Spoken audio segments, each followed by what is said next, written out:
probably can't pull off the orange like a monkey can. And monkeys, if you think about it, monkeys are...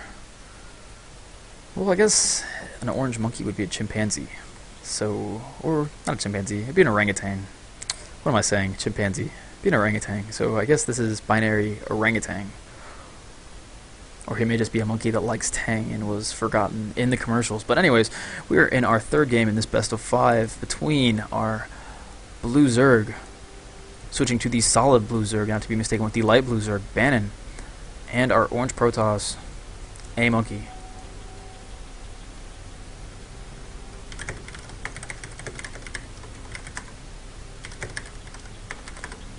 I'd like to thank Organic, give him a shout out for adminning this tournament, organizing it, running it, and inviting me to cast it. I've had a lot of fun so far. This is actually, well, you could probably believe this is my first actual live stream tournament cast. I've done a few commentaries before, nothing substantial, but this has been a lot of fun for me. I hope it's been a lot of fun for the viewers, and I hope to see a few more games out of this. I really would not like to see a 3-0. I've seen 2 2-0s so far.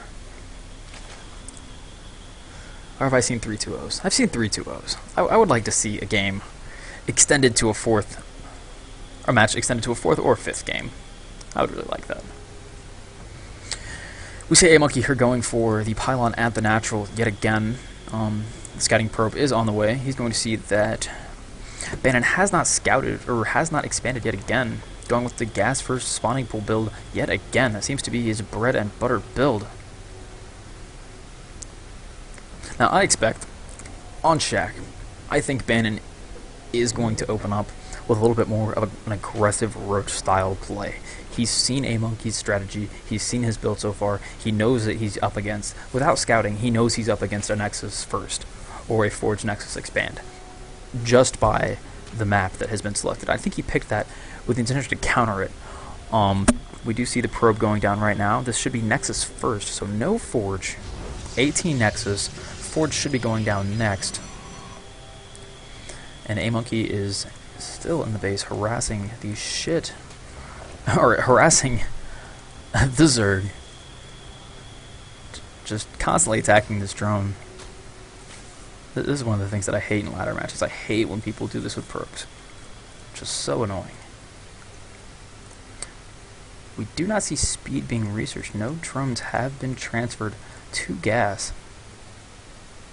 Oh, actually, they have been, and he just delayed the speed line. Okay, so we already had 100. Gets his speed, and goes off of the gas. bnYamonkey's throwing down his 2 assimilators as we speak. With Forge, Gateway, Pylon, Standard Wall, and 4 Protoss at the natural. Nexus is almost complete. And Bannon's expansion is a little later yet again. Interesting Pylon placement right there. He might have been able to sneak a cannon in there, but the Zergling's coming out too early. Going to deny that from this probe. Speed is about halfway done. We do see a Queen about halfway done as well. 19 probes, 18 drones, 6 Zerglings coming out. Now the timing of this yet again will not allow Bannon to scout into the main unless he manages to come in with an Overlord, which is exactly what he's going to do. He's going to see everything in the base, which is not much, unfortunately, for him. Cybernetics Core going down.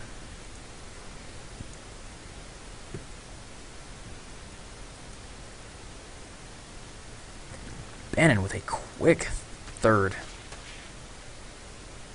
And I don't know if bnYamonkey's going to see this or not. He's getting close, he's getting close. Speedlings are done.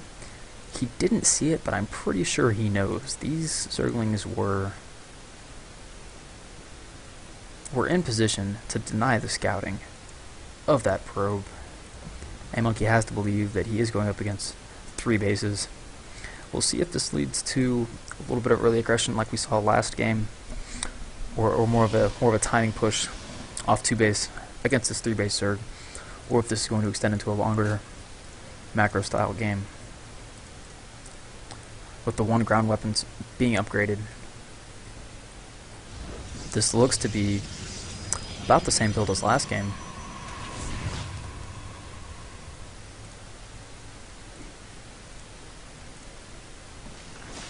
Only mining off one gas in the main is Bannon. 31 drones. He is behind a little bit economically due to that Nexus first build. The layer tech is coming up. No Roach Warren or Banling Nest for Bannon. Could be teching straight to Infestors. Or possibly Mutalisk. He has not gone Mutalisk. That wouldn't be as effective against Stalkers. But he hasn't tried it yet. So if he thinks he has a large enough advantage, he may very well do that. Still on 2 bases here for bnYamonkey. Bannon is going to deny that with a Zergling. No 3rd bases. Good map control by the Zerg player yet again. If you just look at the vision right here, Bannon can see almost the entire map at this point with the control of Zelnaga towers and good overlord placement. bnYamonkey cannot see very much at all, but Protoss don't need to because they can just build up a death ball and steamroll anybody. Well, not anyways. Bannon has his queen at his 3rd, and at his natural, going for his 4 extractors now. He's going to start mining on all 4. Hydralisk Den and roaches. Interesting. Roach Hydra. I like that because he knows he's going to be dealing with a lot of gateway units. Overseer coming in, being able to scout, sees the robotics facility with the warp prism yet again. Immortal coming out. 3 more gateways going down. I feel like I'm watching the same game as last time on a different map. Overseer goes down, got the scouting it needed, saw that the Immortal came out, saw the warp prism, good scouting there. Bannon is going to be ready for whatever is coming at him. The Hydrals here will be able to do a much better job DPSing than the Roaches against force fields and a gateway heavy army. Hydrals can shred through those gateway units as well as the Immortals. The Hydrals do so much damage. We'll have to see here if bnYamonkey decides to go for a Robotics Bay and tech this into Colossi, or if he's just going to stick with this Immortal and go for some sort of 2 base, 2 attack, gateway only, or gateway Immortal push. Bannon not mining yet off of his, well, not mining much off of his 3rd. He's droning up now. There we go. We're at 64 drones. Checking out the production tab, we see 2 more gateways going down. Hallucination is being researched. It could lead to hallucinated Colossi. Blink is almost completed. We do see the Spire coming out for Bannon. So we have a Spire and a Hydralisk then. If we check out the upgrades, no Overlord movement, no transportation. So we're not seeing any sort of Hydralisk drop at this point in the game. We do see the Warp Prism being denied the ability to drop into the 3rd base. That was good defense there by Bannon. He's not going to allow anything like that to happen to him. And bnYamonkey is moving out and taking his 3rd base at this point in time. Chrono boosting that 2 ground attack. That is so important to be ahead in those upgrades, especially to Protoss when you have to make the most out of every unit. We see 1 air attack being upgraded by Bannon, so he's going to try to get some Mutalisk Harass onto the natural. The Mutalisk move across the field to get intercepted by bnYamonkey. Going to wall this off here with 2 gateways. Smart play right there. Zerglings will not be able to run in and freely harass the 3rd unless he goes around through the rocks, which I don't expect to happen. He's going to send a hallucinated Phoenix out for some scouting. Just see the timing on that 3rd base when it does come up. If it does come up. He's waiting. Hallucinated Phoenix. Just deteriorating slowly. But it is hallucinated, so... We see Bannon moving out here with these spine crawlers, similar to what we saw in the first game from Verx with his spine crawler wall. It seems to be a popular build here on Shakiris Plateau for Zerg players. 4th base is almost up, 3rd base is up, and almost ready to be mined on. Now we see a Mutalisk Harass here at the natural. The Blinkstalker is going to come and clean this up quite easily. Not very economically advantageous of Bannon. Losing a few Mutalisks, not taking out many probes, if any. Check the units lost tab. 6 units lost. Don't think. Whereas workers lost. It's not showing up on my interface. Ugh. Oh well. 5th base coming down now. For Bannon. He's double expanding right here. Nice flock of mutas.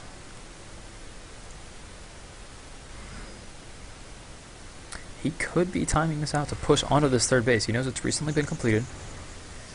He has good map control. Wow, he's triple expanding. This is 6 bases right now, and we're only 14 minutes into the game. Just an insane micro Zerg right here. Now, if he can manage to hold this off and keep the units at bay with these Mutalisks, oh, nice blink there. It's going to take out a lot of these. Good spread by those Mutalisks. Going to take out a lot of these units. Remember, he does have that one attack, so he's doing a lot more damage to those Stalkers. Now, if Bannon can distract a monkey long enough with these Mutalisks to get as much of an economic advantage as he's going for, that will scale into a very solid Zerg endgame, as we'll probably see Greater Spire tech into some Brood Lords. With those Hydras coming into play later, he does have the Hydra Den. He has not built any yet, I don't believe. Units tab, we do see 0 Hydras, with Hydra range not being researched yet. Okay, he might be holding on that for later. We do see pathogen glands being researched by the infestation pit, as the hive is being researched as well. 23 mutas on the field. That is a large amount of Mutalisks to deal with this army. The Archons are coming out. They're going to do good splash damage to those Mutalisks. And we see the Mutalisks moving into the main again, taking out a lot of cannons. He's going to try to do as much damage to this as he can. Makes the Stalkers blink up to the main. No damage done there, just picking at his defenses, trying to keep his base, trying to keep his army in the base as much as possible. This is the distraction I was talking about with these Mutalisks, and they will have paid for themselves if Bannon can keep up this mining like he has. If we look at the income tab, we will see that Bannon is ahead by 9 harvesters, a decent amount, about 300 minerals and 200 gas advantage per minute, which may not seem like a lot right now, but as we scale into the later portions of this game, that is going to play a big part in determining the winner of this game.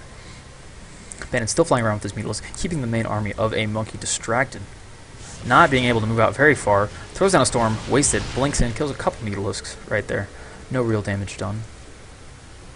Another Warp Prism coming out on the field, and we do see the Greater Spire tech with 8 Corruptors coming out. This is going to be a lot of Brood Lords. A lot of Brood Lords coming out here in the next couple of minutes. Still not mining at the 5th or 6th bases yet, but all 4 bases are being mined at by Bannon, doing a really good job of keeping up with his harvesters. We do see 1 infester coming out with those pathogen guns. He may try and just get 1 good fungal off. We see 2 on the field, and so 1 more being produced. We may see just a couple fungals coming off. These infestors aren't going to play as big of a role. Well, he's not going to have as many of them in this engagement as he did last game. He's definitely building a lot more damage units, and I think once he gets these Broodlords out, he will be ready to engage. A nice storm there, hitting a lot of Mutalisks. Job well done there by a monkey.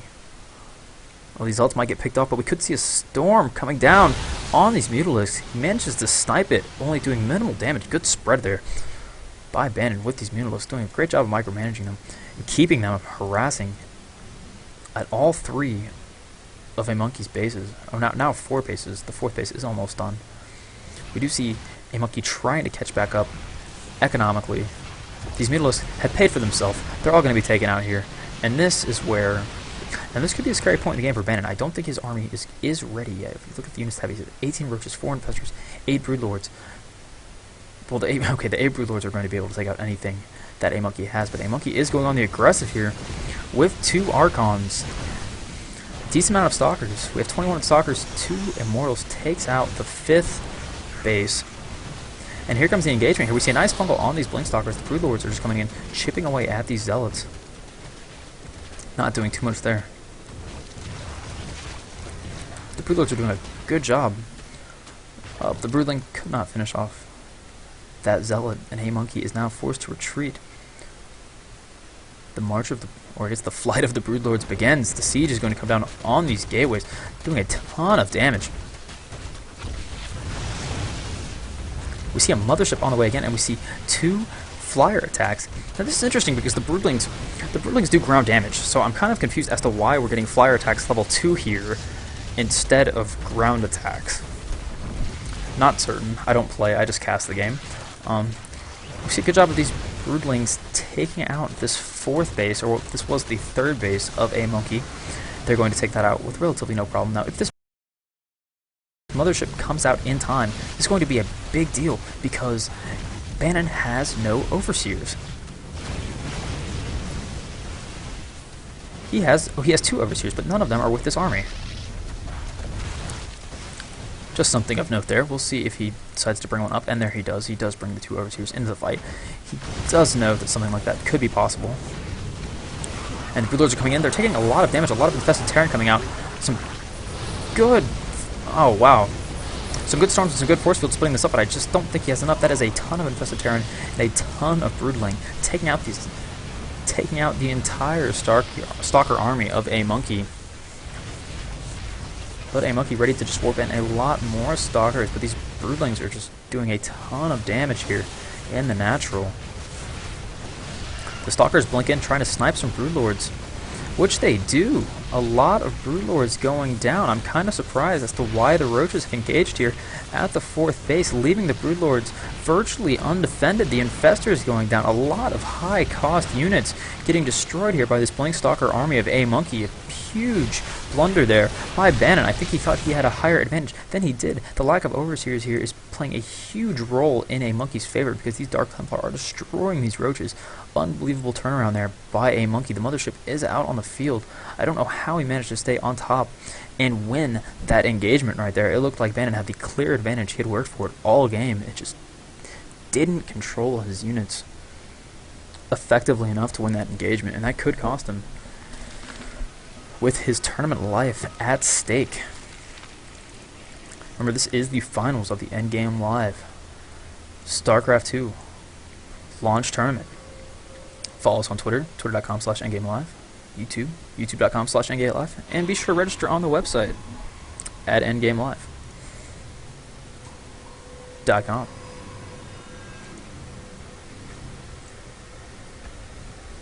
bnYamonkey here is now going back for 5 bases, rebuilding his fallen 3rd and going out to a 5th, long mining from 1 as his natural and his main are completely mined out. Bannon here still doing a good job with his economy as well. As we look in the production tab, we see he is upgrading to a Nidus network. 4 more Broodlords on the way, going for the Zerg flying armor. I don't believe we've seen ground... Okay, we have seen ground level 2.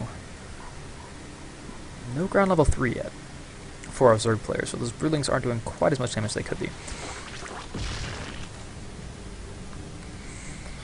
Our Zerg is up 20 supply. Those early expansions have paid off. He's managed to stay ahead throughout this game, even though he did have that one engagement where he did lose a majority of his army. He has built that back up to a fairly good size. We do see Protoss Earth weapons level 1 being researched by bnYamonkey.